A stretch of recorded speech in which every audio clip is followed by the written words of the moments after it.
Hello everyone. Good morning all. Hello. Good morning, sir. Okay. So yesterday we have started a new syllabus of semester second. Subject is engineering graphics and CAD. So we mostly focus on the engineering graphics because CAD is in next semester also you have to study CAD. There is in syllabus. So mostly we have to focus on engineering graphics, that is engineering drawing. So in previous lecture yesterday I told you two very important things, that is what is mean by in drawing or different types of the drawings. So there are mainly three different types. First one is the artistic drawing. Okay, artistic drawing, it means you can draw in without dimension. It means you can draw a sketch of Ferrari car. You can sketch of a sketch face of any actress. You can sketch Chhatrapati Shivaji Maharaj. You can sketch many things which do not require dimension. Okay, these drawings are proportionate drawing. Proportional drawing, it means yesterday we have drawn one bird. If we consider it as duck, so how duck looks like, so it is the proportional drawing without dimension. Okay, so such type of drawing is called as the artistic drawing. Okay, you can add this is with a sketch pencil. Then second type of drawing is the engineering drawing. So the difference between artistic drawing and the engineering drawing is, in engineering drawing we have to draw each and every line, each and every curve with a dimension. Okay, we have to use dimension for that. So to draw engineering drawing, it is necessary to use all type of instrument, that is compass, scale, eraser, drafter, roller. Okay, these are some instruments, but unfortunately as we are here learning this subject online, so it is not possible to enjoy subject thoroughly. Okay. If we are offline, so Yesterday also I have told you that it requires more than 100 lectures we have conducted in previous semesters. Okay. This is and again we don't know whether the exam will be online or offline. So if it is a offline exam, then if it is offline exam, then you have to draw drawings. Only drawing is there. There is nothing theoretical part. Only concept and then drawing part. Okay. If online exam will be conducted, then there will be a MCQs, but main focus is on the drawing. जो काही focus आहे या सब्जेक्टचा हा पूर्णपणे drawing वरती आहे. जर online exam झाली तर ही आमची परीक्षा आहे कसं शिकवायचं ते, ठीक आहे. कारण असं आम्ही कम्प्युटर वरती याच्या अगोदर कधी टीच केलेलं नाही हा सब्जेक्ट. क्लासमध्ये या सब्जेक्टसाठी जवळजवळ 50% वेळ हा या एका सब्जेक्टसाठी दिला जातो या सेमिस्टरमध्ये. तुम्ही तुमच्या सिनियर्स कडून किंवा कोण जर तुमचे असतील मित्र वगैरे ज्यांनी इंजिनिअरिंग केलेलं आहे किंवा पुढच्या वर्गामध्ये असतील तर ते तुम्हाला सांगतील की या सब्जेक्टसाठी काय महत्व आहे ते. ओके. आणि असं नाही की हे फक्त मेकॅनिकल साठीच आहे, हे सगळ्या ब्रांचसाठी लागणार आहे. त्यातून तुमची थोडीशी इमॅजिनेशन पॉवर पण काय होते डेव्हलप होते. ओके. तर सेकंड जे टाइपचं जे ड्रॉइंग सांगितलं ते इंजिनिअरिंग ड्रॉइंग, जे आपल्याला इथं थोडंसं शिकायचं आहे, त्याच्यामध्ये इमॅजिनेशन बघायचं आपल्याला.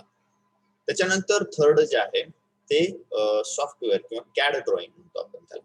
त्याच्यामध्ये वेगवेगळे it consists of AutoCAD, then CATIA, okay, then ProE. These are the modeling software. Modeling software, it means you have to prepare model. If you have to prepare car, you have to draw a car and then extrude that car. The extrude is the command. Okay, command that is in AutoCAD in that software. So you have to prepare model.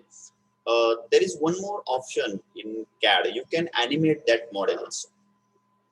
Okay, it means if you have prepared a car, then you can run this car also in software. And another softwares which is related to that software, these are the analytical softwares. Analytical softwares, it means ANSYS, then COMSOL.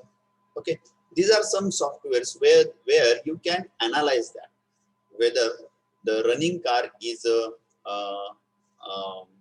where a stress will be more, where the failure can be occur.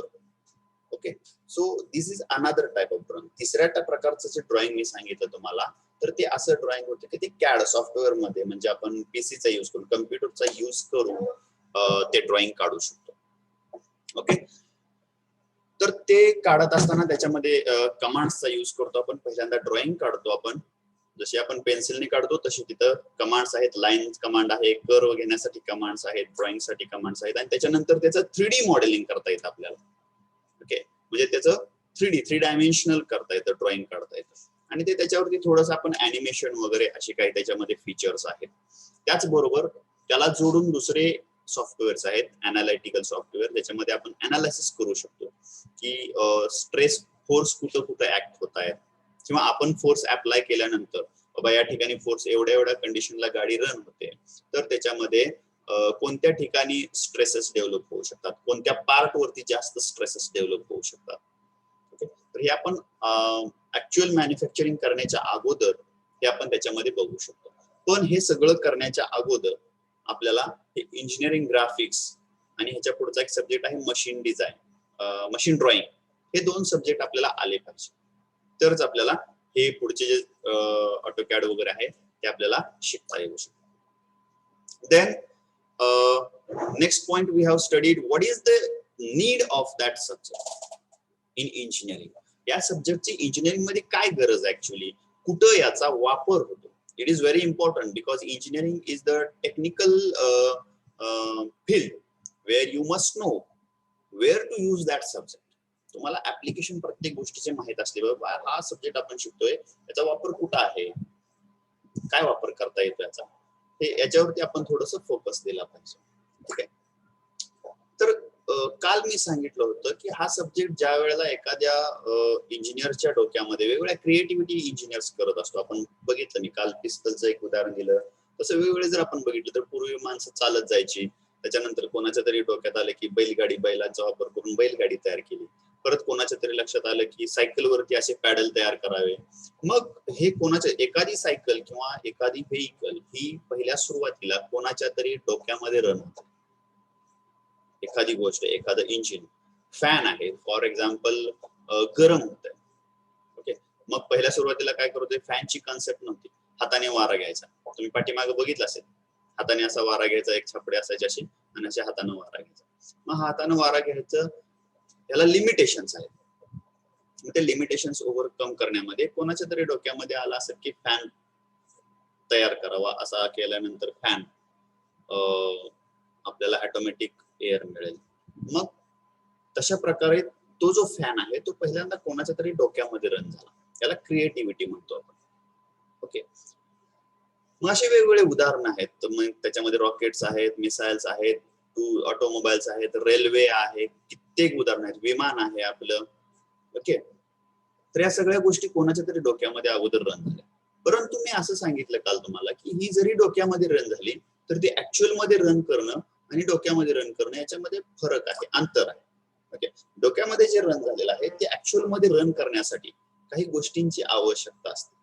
ते म्हणजे मी काल तुम्हाला सांगितलं की जर त्याचे part बनवावे लागतात. जर मोशन मध्ये असेल तर एका पार्ट पासून ती बनत नाही, मग त्याचे वेगवेगळे पार्ट आपल्याला बघावे लागतात आणि त्याचे ड्रॉइंग काढावं लागतं, जे फायनली एकमेकाला अटॅच होतात, एकत्र येतात आणि मग ते एक फंक्शन करतात. ओके, म्हणजे बायसिकल जर बघितलं, साधा एक्झाम्पल सांगतो, सगळ्यांना माहित असणार. बायसिकल जर बघितलं तर त्याच्यामध्ये 2 चाका आहे, त्याची फ्रेम आहे, कॅरेज आहे, हँडल आहे, हँडलवरती ग्रिपर्स साठी त्याला दिलेले ग्रिपर्स आहेत. ओके, ब्रेक आहेत, ब्रेकच्या कांड्या आहेत, खाली असतात त्या टायराजवळ असतात त्या. तर हे सगळं जे आहे ते माझ्या डोक्यात रन झालं. मग त्याच्यानुसार मी एक ड्रॉइंग काढलं. ड्रॉइंग काढल्यानंतर ते एकमेकाच्या रिलेटेड वर्क होतात. एकाच फ्रेम मधून, एकाच मटेरियल मधून जर मी पूर्ण सायकल बनवली तर ते व्हील रन होणार नाही, किंवा त्याचं मटेरियल जर मी नाही चेंज केलं तर तेवढं त्याच्यामध्ये आपल्याला काय म्हणतो, इफिशियन्सी मिळणार. म्हणजे पहिल्या सुरुवातीला अशीच तयार केली असेल, कोणीतरी लाकडाची तयार केली असेल सायकल. ओके, कोणीतरी दगड लावले असतील गोल करून असे, पण ती इनोव्हेशन झालं. मग त्याच्यानंतर ज्यावेळेला इंजिनिअरिंग फील्ड आपली तयार झाली त्यावेळेला आपण काय करायला लागलो की प्रत्येक पार्टचं ड्रॉइंग काढतो आणि त्याला डायमेन्शन देतो. मी तुम्हाला काल दाखवलं होतं बहुतेक ड्रॉइंग. इथं आहे काय? ठीक आहे, नाही, ते ओपन नाही सध्या. मी तुम्हाला काल एक ड्रॉइंग दाखवलं बघा. एक मिनिट ओपन करतो.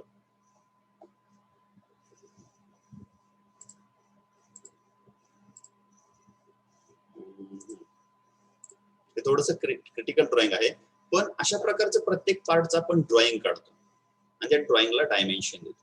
त्याच्यानंतर हे डायमेन्शन किंवा एखाद्या पार्टचं ड्रॉइंग काढून ते आपण एखाद्या कंपनीला पाठवतो. त्यावेळेला तिथला जो इंजिनियर आहे, डिझाईन इंजिनियर आहे, तो ते ड्रॉइंग बघून त्याला समजतं की बाबा याच्यामध्ये काय दिलेलं आहे, काय रिक्वायरमेंट आहे, पण त्याला हे माहित नसतं की हा पार्ट कुठं युज केला जाणार आहे. ओके, आणि ते सांगायची गरज पण नसते. म्हणजे फॉर एक्झाम्पल याच्यामधला मी ट्रिगर एखाद्या कंपनीला बनवायला दिला तर त्यांनी फक्त हे डायमेन्शन बघून अशा प्रकारचा जॉब बनवायचा. म्हणजे मी काहीही न बोलता मला जे काही सांगायचं आहे ते सगळं या ड्रॉइंग मधून काय होतंय, त्या माणसाला अंडरस्टँड करता येतं, रीड करता येते, स्पीक करता येतं. म्हणजे तो बोलू शकतो, हे असं असं आहे, असं करायचं आहे, ते तसं करायचं आहे. म्हणजे engineering graphics is nothing but it is the language of engineer. Okay, understood? So this all part is of revision चा part आहे actually हा.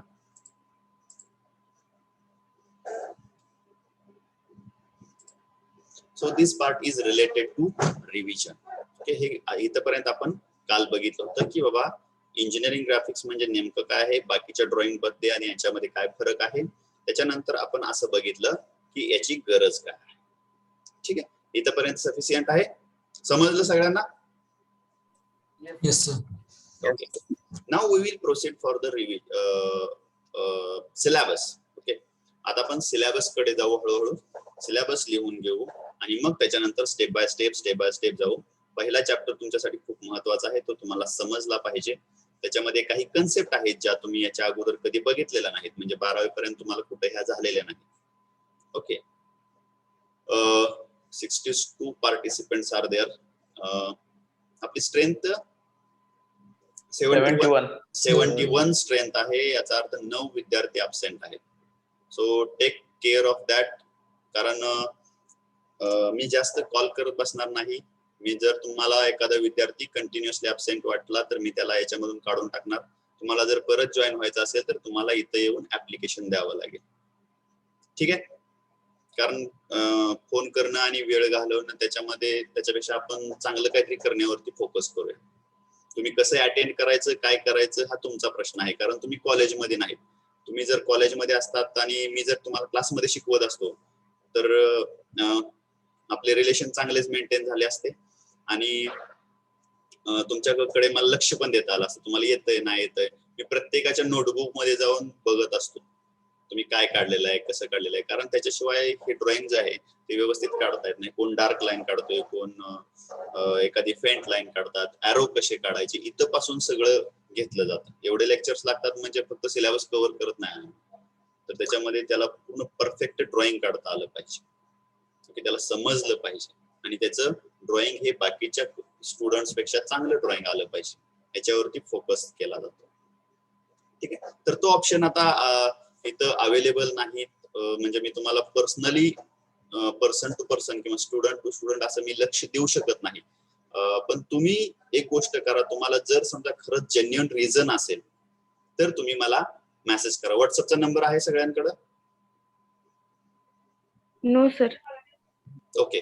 नसेल तर व्हॉट्सअपचा नंबर घ्या, लिहून घ्या आणि तुमचं जेन्युइन रिझन असेल तर तुमचा रोल नंबर, नाव आणि तुमचं काय रिझन आहे त्याच्यासाठी तुम्ही अब्सेंट राहणार आहे हे मला मेसेज करा. ठीक आहे. म्हणजे मी तुम्हाला कॉल करणार नाही. जर तुम्ही काहीच नसेल आणि तुम्ही कंटिन्युअसली जर अब्सेंट राहणार असेल तर मी 1-2-3 दिवस बघणार, त्याच्यानंतर तुम्हाला ब्लॉक करून टाकणार सगळ्या लेक्चर्स मधून. त्याच्यानंतर जर तुम्हाला लेक्चर्स जॉईन व्हायचे असतील तर तुम्हाला कॉलेजमध्ये येऊन ऍप्लिकेशन द्यावं लागेल. ओके, समजलं सगळ्यांना? It is simple.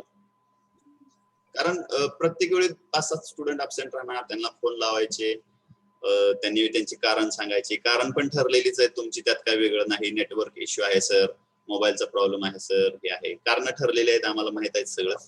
पण तुम्ही ट्राय करा शक्यतो की तुम्ही जॉईन असाल. तुम्ही तिथं जॉईन असून तुम्ही असताय नसताय हे बऱ्याच वेळेला आम्हाला माहित नसतं, ते तुमच्यावरती डिपेंड आहे. पण तुम्ही जॉईन असायला पाहिजे, तुम्ही प्रेझेंट असायला पाहिजे सगळे लेक्चर्स. समजला हा message? Yes sir. Yes sir. याचा आपल्याला फायदा होईल बरं का, याचा फायदा होईल आपल्याला जास्त. ठीक आहे. सो टेक माय नंबर. माझा नंबर घ्या, 91 68 65 53 98. 91 68 65 53 98. घेतला लिहून? सर रिपीट करा. हा, 91 68 65 53 98. 91 68 65 53 98.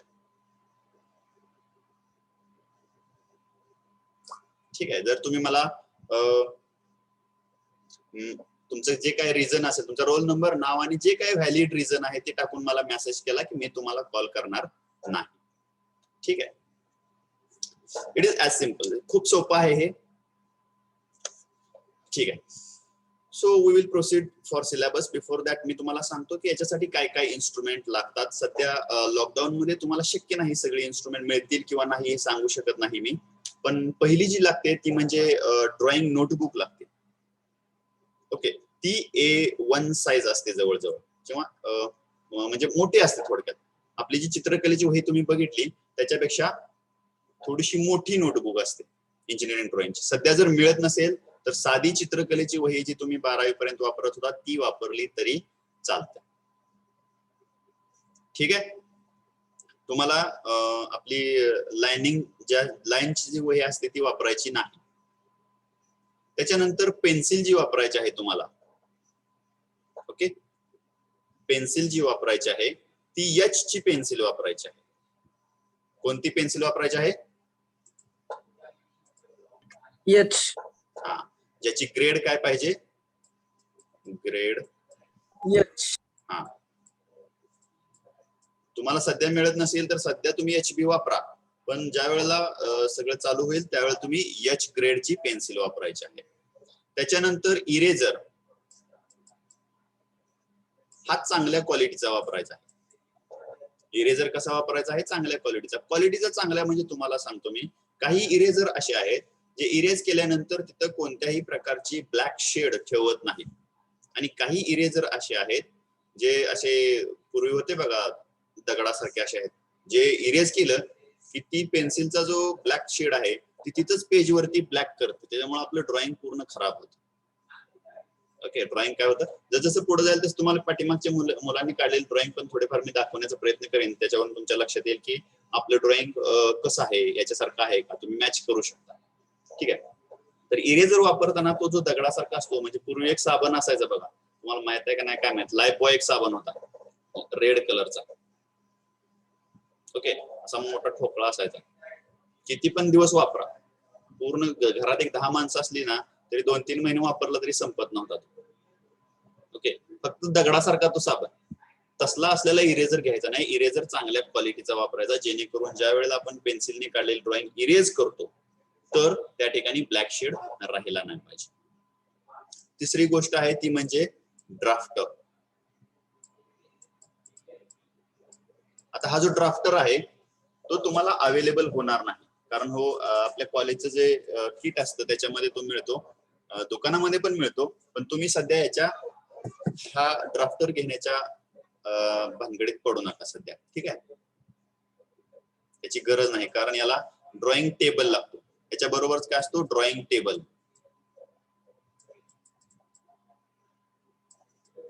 ड्रॉइंग टेबल ह्याच्या सुद्धा नादी लागू नका सध्या. ठीक आहे, त्याच्यानंतर रोलर.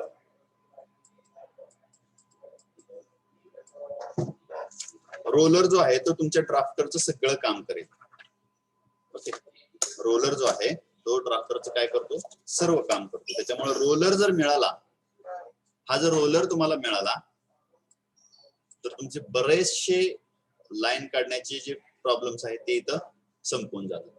म्हणजे त्याच्यासाठी तुम्हाला हा लागत नाही, रोलर मिळाला की तुम्हाला ड्राफ्टरची पण गरज पडणार नाही आणि ड्रॉइंग टेबलची पण गरज पडणार. ठीक आहे, रोलर बघितलाय तुम्ही? रोलर बघितलाय कोणी? Yes sir. Yes sir. हा, ओके ओके. तर तो रोलरचा यूज करायचा आहे जास्तीत जास्त, तुम्ही घरी असल्यामुळे रोलरचा यूज करा. त्याच्यानंतर कंपास. कंपास माहित आहे?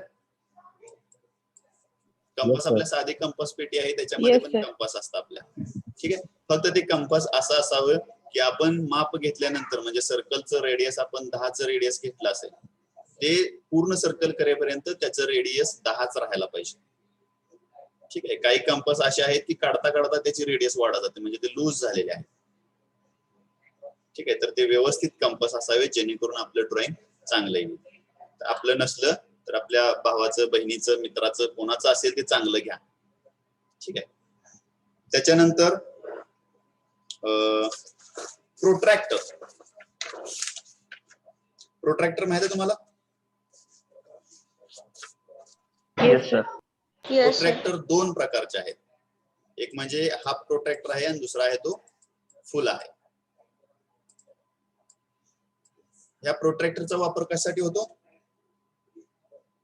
अँगल मेजर करण्यासाठी. तर बऱ्याच विद्यार्थ्यांचं मी बघितलेलं आहे बरं का, अँगल मेजर करण्यामध्ये त्यांच्या चुका होतात. म्हणजे कोणत्या बाजूकडून कोणत्या बाजूकडे अँगल मेजर करायचा हे बरेच विद्यार्थी, सगळे म्हणत नाही पण बरेचसे विद्यार्थी याच्यामध्ये चुकतात, त्याच्यामुळे त्यांचा पुढचा प्रॉब्लेम पण चुकत जातो. तर ह्या अँगल कसा मेजर करायचा हे थोडस व्यवस्थित शिकून घ्या. हे सोप्या सोप्या गोष्टी आहेत पण खूप महत्वाच्या आहेत. त्याच्यानंतर सेट स्क्वेअर. सेट स्क्वेअर माहित आहे? Yes sir. ऍक्च्युली आपल्यासाठी मोठे सेट स्क्वेअर लागतात, पण सध्या तुम्ही जे आपल्या कंपास बॉक्स मध्ये असतात ते सेट स्क्वेअर यूज करा. त्याच्यामध्ये दोन प्रकारचे सेट स्क्वेअर असतात, एक 45-45 चा असतो आणि दुसरा 30-60 चा असतो. 45 चा एक आहे आणि दुसरा 30-60 चा आहे. ओके, बाकीचं पण आहे याच्यामध्ये, पण त्याची काय आपल्याला गरज नाही. फ्रेंच कर्व वगैरे आहेत, पण त्याची काय सध्या आपल्याला गरज नाही. ठीक आहे, तर हे एवढं लिहून घ्या तुम्ही, काय काय साहित्य लागणार आहे तुम्हाला. लिहून घेतले? Yes, sir. पेन्सिलची ही ग्रेड आहे, एच ग्रेड पेन्सिल. सध्या जर मिळत नसेल तर HB ची यूज करा. आता एच ग्रेड आणि HB चे पेन्सिलचा फरक, त्याच्यामध्ये फरक काय आहे बघा. HB पासून मी तुम्हाला फरक पण सांगतोय. HB पासून जसं तुम्ही H कडे जाल, H, 2H, 3H अशा ग्रेड आहे. इथून इकडे जाईल तसं ड्रॉइंग ची जी लीड आहे, लीड जी आहे ती हार्ड होते आणि त्याच्याने ड्रॉइंग थोडस शार्प येतं. ओके, कसं येतं? शार्प येतं. जर तुम्ही इकडे जाल B, H पासून इकडे B, 2B, 3B, तर या बाजूला जी लाईन आहे ती डार्क होते आणि थोडीशी पसरट होते, त्याची शार्पनेस तेवढी राहत नाही. मग आपल्याला कोणती पाहिजे?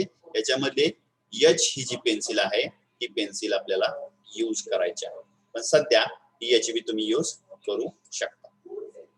ठीक आहे, तर एवढं साहित्य आपल्याला लागणार आहे. लिहून घेतलं? Yes, sir. So we will proceed for the syllabus. Syllabus लिहून घेऊ आपण.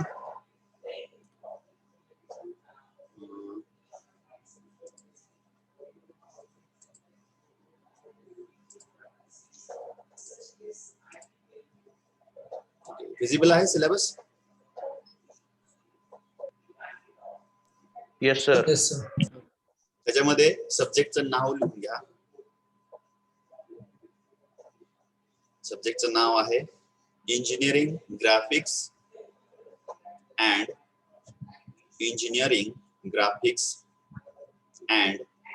CAD. Engineering graphics and CAD. त्याच्यामध्ये एक्झामिनेशन स्कीम लिहून घ्या. टीचिंग स्कीम काय तुमच्या कामाची नाही, ही आमच्यासाठी असते. त्याच्यामधली एक्झामिनेशन स्कीम लिहून घ्या. Theory ESE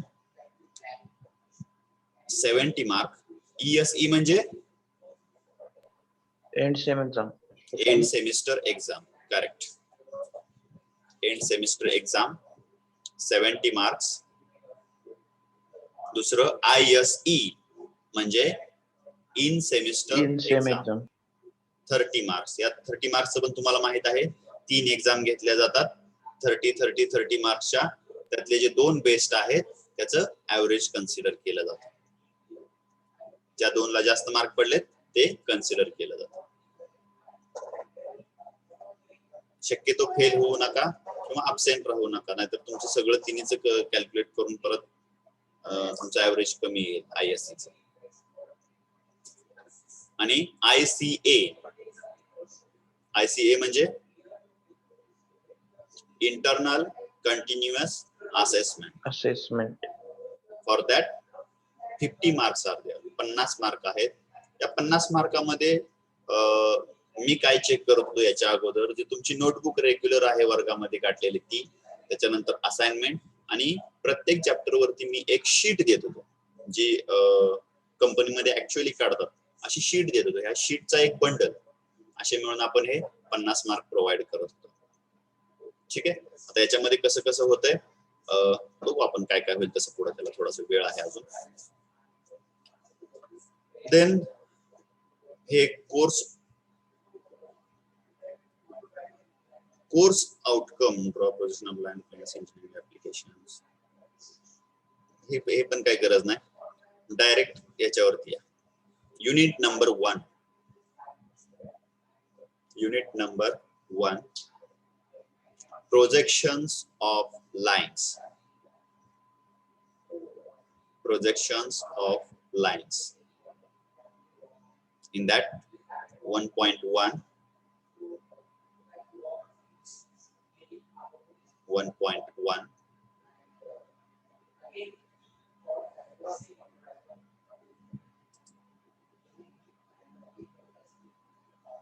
introduction to first and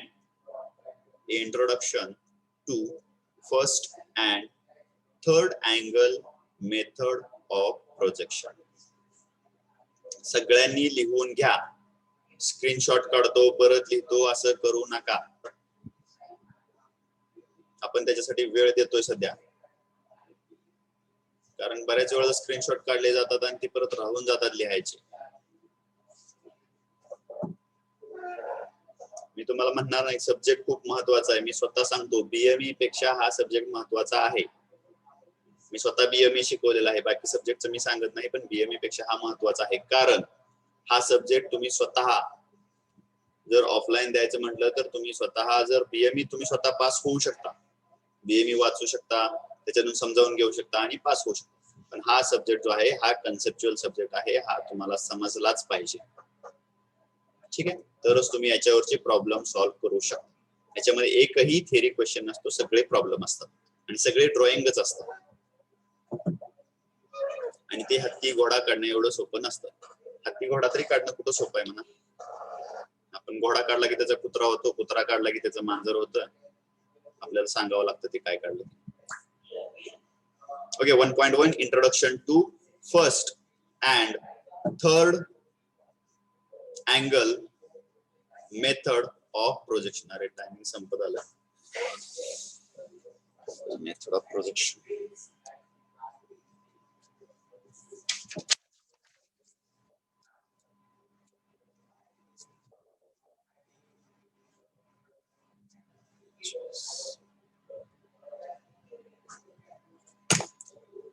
आता एक काम करा, पहिल्यांदा अटेंडन्स घेऊ आपण.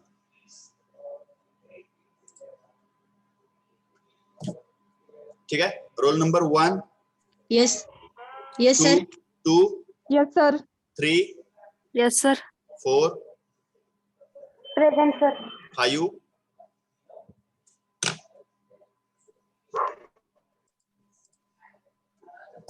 roll number 5, 6, Yes, sir. 7, Yes, sir. 8, Present, sir. 9, Yes, sir. 10, Present, sir. 11, Yes, sir. 12, Yes, sir. 13, Present. 14, Yes, sir. 15,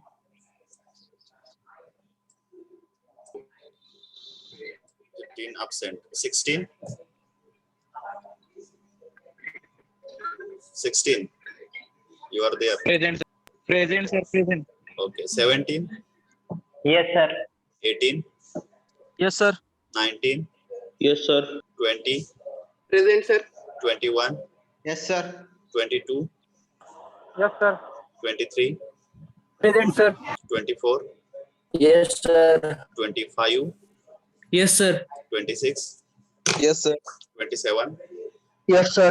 28, Yes, sir. 29, Yes, sir. 30, Yes, sir. 31, Present. 32, Present, sir. 33, Present, sir. 34, Yes, sir. 35, Yes, sir. 36, Yes. 37, Present, sir. 38, 38, Harshada Patil. Okay, 39, Present, sir.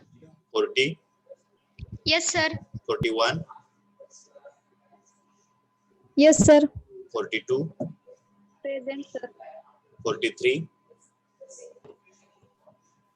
43 absent,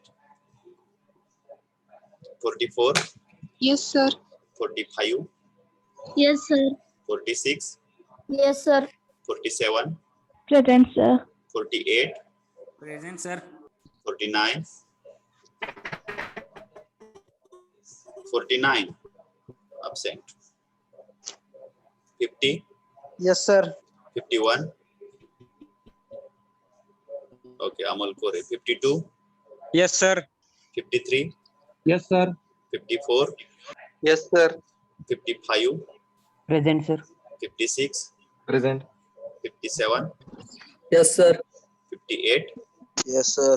59. Yes, sir. 60. Sir. Okay, Krishna Patel.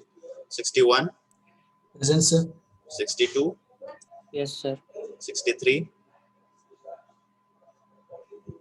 63 absent. 64. Yes, sir. 65. Present, sir. 66. Yes, sir. 67. Yes, sir. 68. 68 absent. 69. Yes, sir. 70. Yes, sir. Okay, Vibhuti. 71. Yes, sir. Okay. So roll number 5, 15, 43, 49, 63 Yes sir, मैं and 49 68. Sir present है 4 day. Fort हाँ Okay. ठीक है. Okay. So write down. And one more thing. अजून एक गोष्ट तुम्हाला सांगायची महत्वाची.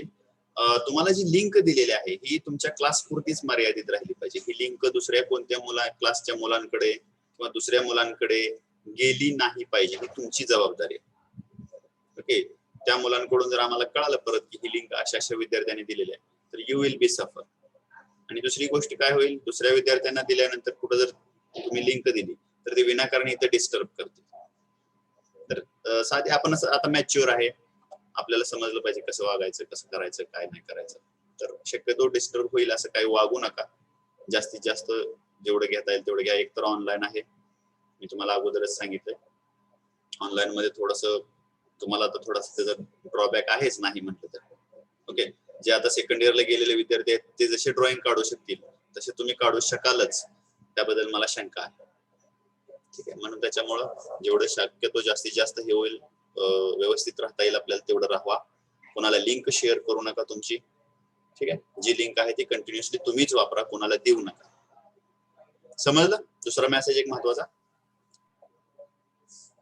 हॅलो. Yes, sir. हा, कोणा सुद्धा लिंक शेअर करू नका अजिबात. आपले लेक्चरची लिंक आहे. ठीक आहे. लिहून घ्या. Introduction to first and third angle method of projection. Introduction to first and third angle method of projection, comma, projections of points, projections of points on principal reference planes, principal reference planes and on auxiliary AUXILIARY auxiliary planes. थोडेसे नवीन शब्द आहेत. auxiliary planes including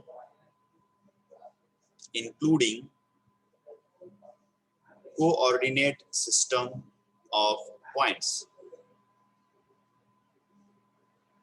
including coordinate system of points. Full stop. Horizontal, comma, frontal, horizontal, comma, frontal, comma, profile, and oblique lines,